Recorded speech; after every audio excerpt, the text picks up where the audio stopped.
Welcome to the Global Intelligence Weekly Wrap-Up, the podcast where open-source reporting is transformed into expert intelligence and analysis. This week, Neil Bisson, a retired Canadian Security Intelligence Service intelligence officer and the director of the Global Intelligence Knowledge Network, breaks down a series of developments that underscore how terrorism, espionage, foreign interference, and gray zone activity continue to reshape the global security landscape. In the United Kingdom, the new head of MI6 delivers a blunt public warning about Russia's use of hybrid tactics concerning cyber operations, sabotage, and influence campaigns that sit just below the threshold of open conflict. In the United States, a Canadian businessman is arrested for his role in a high-profile case involving the alleged smuggling of advanced AI chips to China. In Hong Kong, the verdict in the Jimmy Lai case sends a chilling signal about how national security laws are being used to criminalize journalism, dissent, and engagement with the West. And in our main story this week, we go to Australia, where the deadly ISIS-inspired attack at Bondi Beach has shaken the country and forced a deeper examination of terrorism, radicalization, and the growing threat facing Jewish communities across Western democracies. In Canada, authorities lay terrorism-related charges against a Toronto man in a case that shows how antisemitism, criminal violence, and extremist ideology continue to converge. Taken together, these stories reveal a clear pattern. Today's threats are interconnected, adaptive, and increasingly difficult to separate into neat categories of crime, terrorism, or espionage. Are you ready? Then let's go.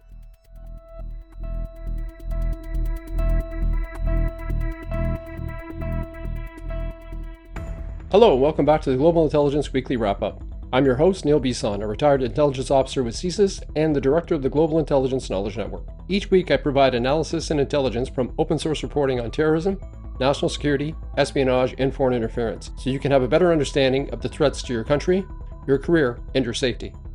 It's been a busy week, from the head of MI6 discussing the threat of Russian gray zone attacks to the horrendous ISIS-inspired attack on Bondi Beach in Australia. As usual, there's a lot to cover, so let's get into it. For our first story, we start in the UK, where Britain's new head of MI6 has gone public with a blunt warning about Russia's intentions and behavior.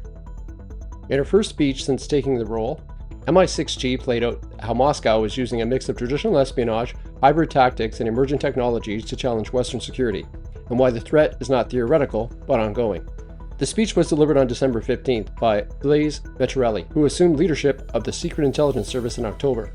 Metrelli is the first woman to lead MI6 in its 116-year history, and her remarks are notable not just for their tone, but how directly Russia was identified as a primary state-based threat. She described Russia under President Vladimir Putin as aggressive, expansionist, and revisionist, a regime willing to use intelligence services, proxies, and unconventional tactics to undermine Western society. Her warning focused on activities that sit below the threshold of open war: cyber operations, sabotage, influence campaigns, intimidation, and the weaponization of technology. From an intelligence perspective, this matters because it reflects how MI6 sees the battlefield shifting. This is no longer just about recruiting agents or stealing secrets. It's about continuous pressure, probing defenses, testing red lines, and exploiting political, economic, and social vulnerabilities across allied countries. The timing of this speech is important. It comes nearly 3 years into Russia's full-scale invasion of Ukraine and amid growing concern across NATO about spillover risks. European intelligence agencies have increasingly warned about Russian sabotage plots, cyber intrusions, and covert operations targeting infrastructure, defense industries, and political institutions. What makes this speech stand out is that MI6 leadership has traditionally stayed out of the public spotlight. It is reminiscent of CSIS Director Dan Rogers' speech earlier this year. Also, the first time the director has spoken publicly about the threats Canada is facing. When the head of Britain's Foreign Intelligence Service speaks openly, it is usually meant to send messages in multiple directions: to allies, to policymakers, to the public, and to adversaries. Metrelli placed heavy emphasis on technology, stressing that modern intelligence services must be fluent in digital tradecraft, artificial intelligence, and cyber capabilities. This reflects a broader shift within Western intelligence communities, where human intelligence is increasingly fused with technical collection and data-driven analysis. For Russia, this blended approach has been standard practice for years. Intelligence services are not just collectors. They are instruments of state power used to intimidate, influence, and disrupt. MI6's message is that the UK and its allies can no longer afford to treat these activities as isolated incidents. They are part of a sustained campaign. The key takeaway here is that this was not a routine speech. It was a strategic warning. MI6 is signaling that Russia remains a central threat to European and Allied security, and that intelligence services must adapt rapidly to meet the challenge. Russian gray zone tactics aren't just reserved for Europe. Canada is just as vulnerable and likely a target of this type of hybrid warfare activity, and the Canadian intelligence community needs to pay attention to identify the subtle signs of sabotage and proxy operations here at home. For listeners in Canada and across the Five Eyes, this speech should sound familiar. The tactics described, cyber interference, covert influence, sabotage, and intimidation, are the same issues intelligence agencies are grappling with at home. As this threat environment continues to evolve, the line between peace and conflict will only become more blurred, and intelligence services will be at the forefront of navigating that space.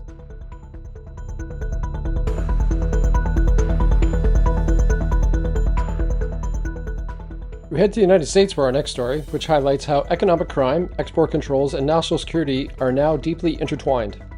A Canadian businessman is being described by U.S. prosecutors as a serious national security risk, as American authorities move aggressively to keep him behind bars ahead of a trial over an alleged scheme to smuggle advanced AI chips to China. At the center of this case is Ying Yu, a Canadian citizen arrested in the United States in 2024 and now facing charges linked to illegal export of restricted U.S.-made artificial intelligence semiconductors to China.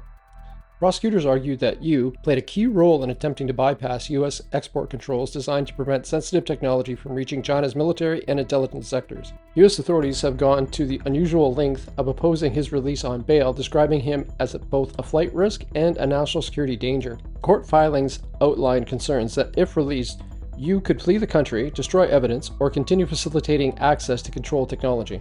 From an intelligence perspective, this case is not about one individual trying to make money. It reflects a broader, systematic effort by Chinese entities to acquire advanced Western technology through intermediaries, front companies, and trusted foreign nationals. The technology at issue involves high-end AI chips that are critical for advanced computing, machine learning, surveillance systems, and military applications. The U.S. government has placed strict export controls on these components, explicitly citing national security concerns related to China's military-civil fusion strategy. Over the past several years, U.S. authorities have charged multiple individuals and companies with attempting to evade these controls by routing shipments through third countries, falsifying end-user information, or using foreign passports to mask ultimate destinations. What makes this case particularly sensitive is the nationality of the accused. As a Canadian citizen operating within the U.S. system, Yu allegedly provided a layer of plausible deniability that could make detection more difficult, a tactic intelligence services have seen repeatedly in technology acquisition operations. The language being used by U.S. prosecutors is telling. Calling a defendant a national security threat prior to a trial is not routine in economics or customs cases. It signals that intelligence assessments are likely informing prosecutorial strategy behind the scenes. This also demonstrates how export control enforcement has become a frontline intelligence and counterintelligence issue. Advanced semiconductors are no longer just commercial products. They are strategic assets. Preventing their division is now viewed as essential to maintain technological and military advantage. This case raises uncomfortable but necessary questions. Canadian citizens and companies operate globally, often with minimal scrutiny, and can become attractive targets for foreign intelligence services seeking access to restricted technologies. This case underscores how modern espionage and national security threats increasingly operate through legal gray zones, business deals, technology transfers, and commercial logistics rather than classic spycraft. I've made this comment before on this podcast, and I will likely make it again. Artificial intelligence is dual-use technology. AI is a new arms race, and this time Canada is involved in that race. As AI and advanced computing become central to military power and surveillance capabilities, expect to see more prosecutions framed not as financial crimes, but as national security cases. For Canada and its allies, the message is clear. Economic security is national security, and technology smuggling is no longer a niche issue, it's a strategic battlefield.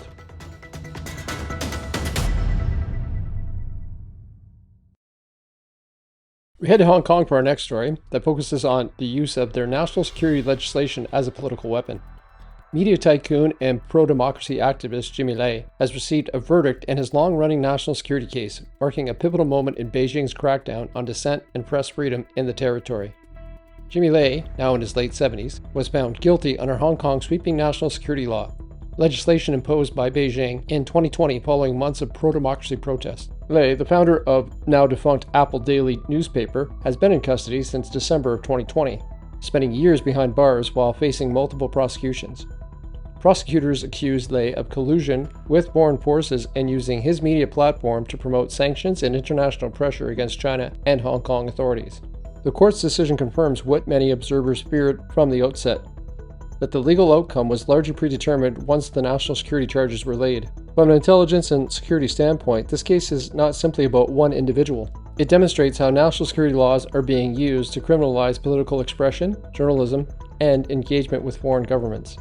The national security law fundamentally altered Hong Kong's legal and political landscape. Its vague definitions of crimes, such as secession, subversion, terrorism, and foreign collusion, give authorities wide discretion and leave little room for defense. Since its introduction, dozens of activists, journalists, lawyers, and former legislators have been arrested or forced into exile. Independent media outlets have shut down, civil society groups have disbanded, and self-censorship has become widespread. Jimmy Lei's case has drawn particular international attention because of his profile, his outspoken criticism of Beijing, and his long-standing ties to Western democracies. For Beijing, securing a conviction in such a high-visibility case serves as a deterrent signal to others, inside Hong Kong and beyond. What stands out here is the deliberate framing of political dissent as a national security threat. This mirrors a broader global trend in authoritarian states where intelligence, law enforcement, and judicial systems are merged to suppress oppression under the guise of security.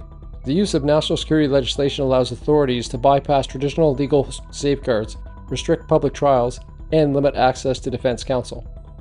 In intelligence terms, this is about control of narratives, deterrence through fear, and the elimination of alternate sources of information. For Western intelligence services, cases like this are closely watched. They illustrate how adversarial states redefined, quote, security to include journalism, advocacy, and international engagement, areas traditionally protected in democratic societies. Jimmy Lei's verdict marks another decisive step in Hong Kong's transformation from an open society into a tightly controlled political environment. The implications extend far beyond one courtroom or one city. For Canada, the United States, and other democracies, this case reinforces the reality that authoritarian regimes increasingly view information, media, and political speech as battlegrounds, and are willing to use the national security laws to dominate them. This is not just a story concerning Hong Kong. It is a warning about how the language of national security can be weaponized to silence dissent anywhere.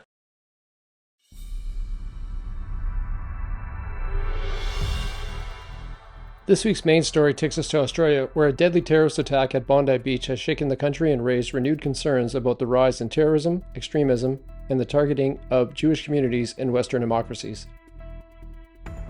The attack occurred on December 14th near Bondi Beach in Sydney during a Hanukkah-related gathering attended by families and members of the Jewish community. Two attackers opened fire, killing 15 people and injuring several others before police intervened. Police have since confirmed that 15 victims were killed in the attack and that one of the attackers, Sajid Akram, was shot dead by police at the scene. His son, Naveed Akram, survived the incident after being critically wounded and was taken into custody. Australian authorities moved to secure the area, deploy counter-terrorism units, and reassure the public. The scale of the attack made it the deadliest mass shooting in Australia in nearly 3 decades, immediately triggering national mourning and heightened security around religious and public venues.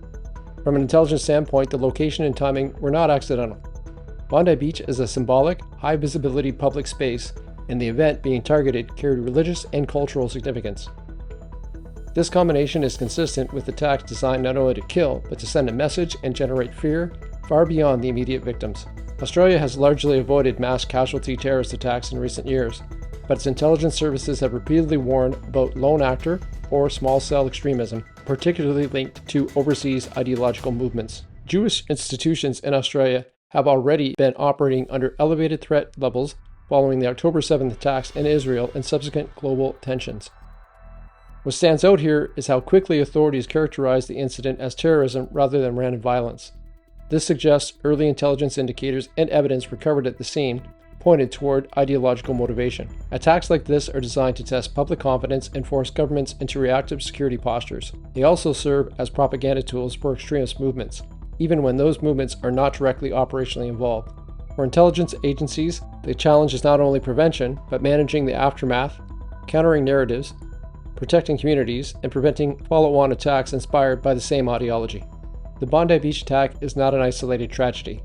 It is part of a broader pattern of ideologically motivated violence aimed at Jewish communities and open democratic societies. The question now is not whether this was foreseeable, but whether governments and security services are adapting fast enough to prevent the next attack. For the following 3 segments, I will be taking a deeper dive into what we know about this attack and analyzing the available information to provide a better understanding of what transpired and what we might expect going forward. As with any investigation, the information is coming in quickly and sporadically, so verification and validation of what is being reported may be difficult. I will break this down into 3 separate sections: the attack, the perpetrators, and anti-Semitism and the growing threat to Western nations.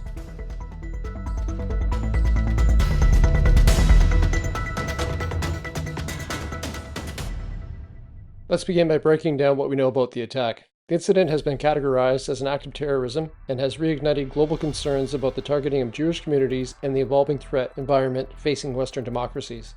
The attack unfolded in the late afternoon near Bondi Beach, one of Sydney's most iconic and heavily visited public spaces. The location was hosting a Hanukkah-related gathering, attended by families, children, and members of the Jewish community. Police have since confirmed that 15 victims were killed in the attack and that one of the attackers, Sajid Akram, was shot dead by police at the scene. His son, Naveed Akram, survived the incident after being critically wounded and was taken into custody. Emergency services described the scene as chaotic, with victims scattered across a densely populated public area. Australian Prime Minister Anthony Albanese and other senior Australian officials quickly addressed the nation, confirming that counter-terrorism investigators were leading the response. Flags were lowered, visuals were held across the country, and security was immediately increased at Jewish schools, synagogues, and community centers nationwide. From an intelligence standpoint, the choice of target, timing, and setting point to deliberate effort to maximize psychological impact. Public spaces tied to religious observance remain high-value targets for extremists seeking visibility and symbolic resonance. Australia has not experienced an attack of this scale since the mid-1990s, and while its counterterrorism posture has remained robust, recent years have seen fewer mass casualty incidents. The Bondi Beach attack comes amid heightened global tensions following the war in Gaza and a documented rise in anti-Semitic threats across multiple Western countries. Jewish communities in Australia have already been operating under increased security advisories prior to the attack. The incident reflects a broader shift in extremist targeting, away from hardened government or military targets and toward open civilian gatherings that are difficult to secure without fundamentally altering public life. From an intelligence lens, attacks like this serve multiple purposes. They are meant to kill, but also to terrorize, polarize, and provoke overreaction, which can then be used by militant groups to justify further attacks. These acts of terrorism test the resilience of societies and the ability of governments to protect open spaces without retreating into permanent states of emergency. The rapid police response likely prevented an even higher death toll, but the strategic impact of the attacks extends far beyond the immediate casualties. In the following days of the attack, Australian counterterrorism police detained several additional men in southwest Sydney. Authorities say the individuals may share ideological commonalities with the Bondi attackers, though they have stopped short of confirming any direct operational link. Police disclosed that Bondi Beach was among locations that the group had discussed, reinforcing concerns about follow-on or copycat plotting after high-profile attacks. The Bondi Beach attack is now a defining moment for Australia's national security conversation. It demonstrates that distance, geography, and strong institutions do not provide immunity from ideologically motivated violence. This attack will shape threat assessments not just in Australia, but across the Five Eyes as intelligence services reassess how extremist violence continues to adapt.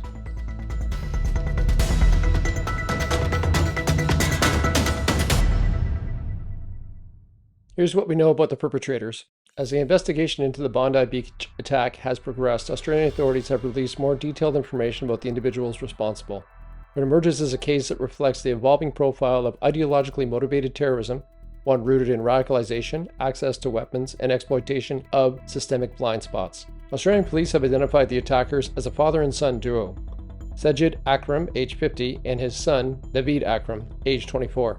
As mentioned, Sajid Akram was shot and killed by the police at the scene, and Naveed Akram was critically injured during the police response and taken into custody under armed guard. Australian authorities have since confirmed that Naveed Akram has been formally charged with 59 offences, including the 15 counts of murder, multiple counts related to attempted murder and wounding, and a terrorism offence. Police allege the attack was carried out to advance a religious cause and intimidate the public, citing early indicators of the Islamic State-inspired ideology. Sajid Akram was a licensed firearm owner residing in New South Wales, originally born in Hyderabad, India, and having migrated to Australia in 1998 under a student visa before later gaining residency. Authorities confirmed that he legally owned multiple firearms, several of which were recovered from his home following the attack.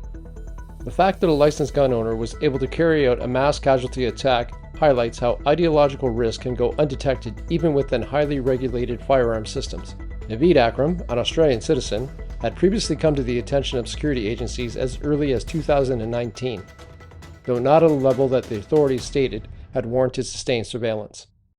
Investigators since confirmed the extremist material linked to Islamic State ideology was associated with both men, including propaganda and material glorifying violence against Jewish communities. Police also recovered improvised explosive devices from vehicles used in the attack, which were later rendered safe, indicating the potential for an even higher casualty count. Authorities have deliberately described the devices as suspected improvised explosive devices, but their presence nonetheless reinforces evidence of pre-planning beyond a spontaneous firearms attack. A key line of investigation has focused on the pair's recent international travel. Authorities confirmed that both men traveled to the Philippines between November 1st and November 28th, transiting through Manila and Davao. Sajid Akram traveled on an Indian passport while his son used an Australian passport. This highlights an issue surrounding dual citizenship and access to multiple passports. Individuals looking to travel to participate in terrorist-related activity, whether that be training or perpetrating an attack, can facilitate that travel and stay off the radar of authorities by using different but legitimate passports to enter countries where scrutiny would warrant closer attention to their travel. Investigators stress that there is no conclusive evidence the pair received terrorist training or had direct contact with an overseas extremist group during that trip, but I would speculate that Sajid may have attempted to do just that. This travel, combined with online radicalization and access to weapons, fits a familiar pattern seen in ISIS-inspired attacks globally. Rather than centrally directed plots, these cases rely on ideological motivation, symbolic targeting, and personal grievances. The attackers reportedly told family members that they were going on a, quote, fishing trip, underscoring the level of deception and compartmentalization that often precedes attacks of this nature. From an intelligence perspective, this case highlights several persistent challenges. First, the radicalization process can span years, with individuals fluctuating between low-level concern and operational violence. Second, legal access to firearms, even in jurisdictions with strong gun laws, can be exploited when ideological intent goes undetected. And most importantly, this case reinforces how ISIS continues to function as an ideological accelerator rather than a command and control organization. The absence of direct operational links does not diminish the strategic value of the attack from an extremist perspective. For intelligence agencies, the terrorist attack by the Akrams underscores the difficulty of prioritization in a threat environment where hundreds or thousands of individuals may exhibit warning signs, but only a small number progress to violence. The Bondi Beach attackers were not foreign operatives or sophisticated planners. They were a radicalized father and son who leveraged ideology, legal access to weapons, and the openness of a democratic society to commit mass murder. This is precisely what makes modern terrorism so difficult to prevent, and why intelligence services continue to warrant that inspired attacks remain among the most persistent threats.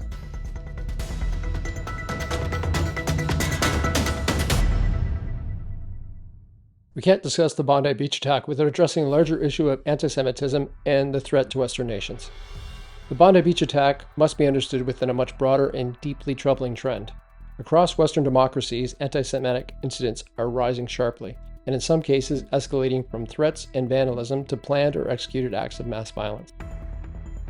In August of 2024, Canadian and U.S. authorities disrupted a terror plot involving Mohammed Shahzad Khan, a 20-year-old Pakistani national residing in Canada. Khan was arrested as he attempted to travel to New York City, where intelligence indicated he was planning an ISIS-inspired attack targeting Jewish communities, including synagogues. Investigators determined that Khan had been radicalized primarily online and motivated by extremist ideology rather than any direct personal involvement in overseas conflicts.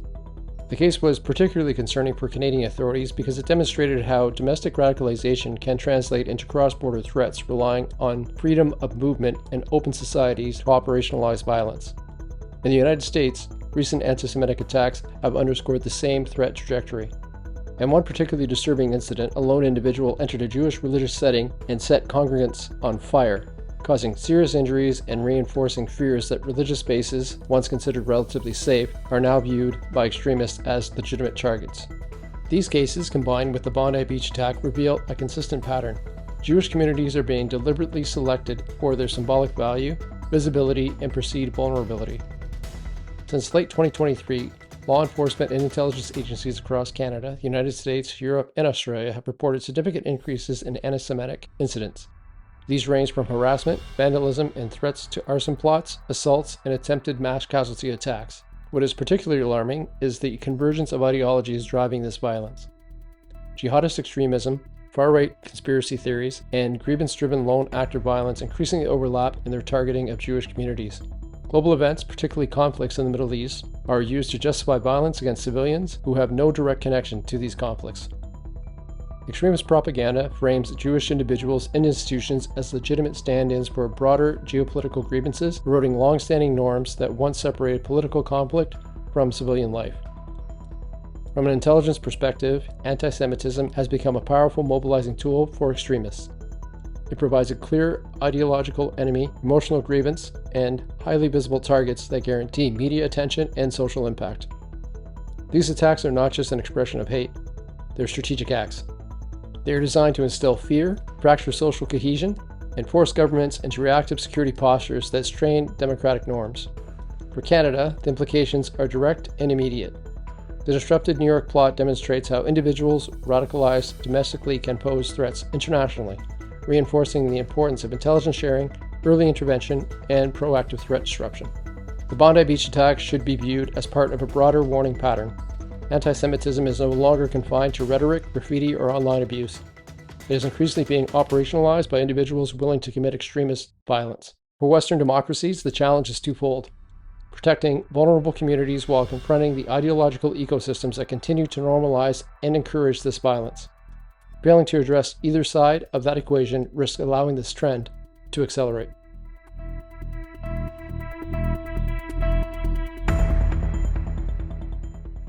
We end in Canada this week for our last story, where authorities have laid terrorism-related charges against a man in Toronto following a broader investigation into hate-motivated violent crime. The case highlights the exact issue of anti-Semitism we focused on in this issue. It is a clear indication of how domestic extremism, criminal violence, and ISIS-inspired ideology can intersect, and how intelligence-led investigations often uncover national security concerns well after initial criminal activity comes to light. According to the RCMP and local police, Walid Khan, 26 of Toronto, has been arrested and charged with terrorism-related offenses for allegedly participating in and providing support to the Islamic State. Khan was charged following a joint investigation involving the RCMP's Integrated National Security Enforcement Team, Toronto Police, and Peel Regional Police. Khan is accused of engaging in activities intended to benefit ISIS, including online support and participation in terrorist-related activity. Authorities allege that his actions went beyond extremist rhetoric and crossed into conduct that posed a credible national security concern. The terrorism charges are connected to a wider criminal investigation involving two additional men: Osman Azizov, 18, and Fahad Sadat, 19, both from the Greater Toronto Area. Azizov and Sadat were previously arrested in connection with two armed attempted kidnappings earlier in 2025, one in Toronto and another in Mississauga, incidents that police later characterized as hate-motivated and targeting women. While Azizov and Sadat are facing serious criminal charges related to those incidents, the RCMP has stated that only Khan currently faces terrorism-related charges, based on evidence gathered during the broader investigation. From an intelligence perspective, this case illustrates how terrorism investigations often emerge from seemingly unrelated criminal activity, particularly when ideologically motivated online extremists and access to weapons intersect. Police allege that the investigation began after two violent incidents in May and June of 2025 in which armed suspects attempted to abduct women in public spaces. As the investigation expanded, law enforcement agencies uncovered evidence suggesting ideological motivation and extremist alignment, prompting the involvement of national security investigators. Authorities have stated that extremist material linked to Islamic State ideology was associated with the suspects, and the searches conducted during the investigation resulted in seizures of firearms, ammunition, and related items. Police have emphasized that the alleged activities were not spontaneous but reflected a pattern of escalation from criminal violence to ideological extremism. This case fits a broader trend seen across Canada and other Five Eyes countries, where individuals radicalized online become involved in both conventional criminal activity and terrorist-related conduct, blurring the lines between public safety and national security. From an intelligence standpoint, cases like this highlight the challenge of threat prioritization. Many individuals come to the attention of authorities for criminal investigations long before any clear terrorism nexus emerges. Determining when ideology shifts from belief to intent and from intent to action remains one of the most difficult assessments intelligence services can make. The fact that terrorism charges were laid only after a broader criminal probe underscores the importance of integrated policing and intelligence cooperation. It also reinforces the reality that ISIS today, as previously mentioned, functions less as a command and control organization and more as an ideological accelerator, inspiring individuals to act independently while serving the group's strategic objectives. For Canada, this case is another reminder that terrorism threats are not confined to foreign battlefields or Five Eye countries. Radicalization can occur domestically, quietly, and alongside other forms of violent criminal behavior. The arrest of Walid Khan and the related charges against Osman Azizov and Fahad Sadat demonstrate how modern terrorism investigations often unfold indirectly, emerging from criminal violence, hate-motivated activity, and online radicalization rather than traditional overseas plots. While it's up to the courts to ultimately determine guilt, the case reinforces a key message for Canada's intelligence and security agencies. ISIS-inspired extremism remains a persistent domestic threat, and early disruption remains critical to preventing escalation into mass casualty violence. Well, that's going to wrap up this week's episode. I'm recording this on the 20th of December, and I want to wish all my listeners a relaxing, happy, and safe holiday. Whether you're traveling to visit family, celebrating at home, or enjoying a restful holiday on your own, I wish you the best of the season. And as always, until next time, stay curious, stay informed, and stay safe.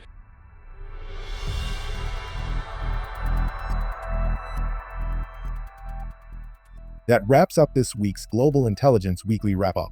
Thank you for listening. As we head into the holiday season, Neil would like to wish all of you a Merry Christmas and Happy Holidays, and to thank you sincerely for spending part of your week with this podcast. Every story we covered today, from intelligence warnings about Russian gray zone activity, to terrorism and anti-Semitism in Australia, to technology smuggling and extremist threats here in Canada, all of them reflects just how complex and interconnected the global threat environment has become. These are not abstract issues. They are unfolding in real time, affecting democratic societies, open institutions, and vulnerable communities around the world. Producing the Global Intelligence Weekly Wrap-Up requires extensive research, daily monitoring of open source reporting, and careful analysis to deliver clear, accurate, and independent intelligence insight each week. If you find value in this work, you're encouraged to support the show by visiting Buzzsprout, where you can make a one-time or ongoing donation. Your support directly helps sustain the podcast and ensures this analysis can continue without interruption.